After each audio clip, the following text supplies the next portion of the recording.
జనాలకి తెలుసు రేపు సినిమా చూసిన తర్వాత బాగుందా లేదా అనేది వాళ్ళు జడ్జ్ చేస్తారు. 1 minute. A few moments later. Highlight ఏం లేదు, మొత్తం గడ్లో తీసినాడు. ప్రభాస్ బాగుంది.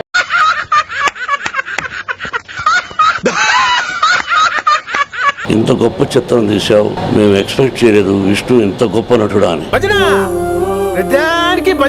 నా జన్మ ధన్యమైంది. నా బిడ్డగా నేను గర్విస్తున్నాను. నా బిడ్డ, నా కొడుకు, నాకు గొప్ప నటుడు పుట్టాడు. I'm very happy, I feel proud. అతి తక్కువ మందే దీన్ని యాక్ట్ చేయగలరు. వాళ్ళలో నాన్నగారు ఒకరు. ఏంట్రా ఇది? వాళ్ళేమో వీడికి బిల్డప్ ఇస్తున్నారు, వీడేమో వాళ్ళకి బిల్డప్ ఇస్తున్నారు. ముందుగా మోహన్ బాబు గారి గురించి చెప్పాలి. చెప్పు. మోహన్ బాబు గారు చాలా గొప్పవాడండి, మంచి నటుడు. 7 సేవలు అంటాడు ఎవరో నీకు చెప్తుంటే. వేసేసాడు, బాగా వేసేసాడు.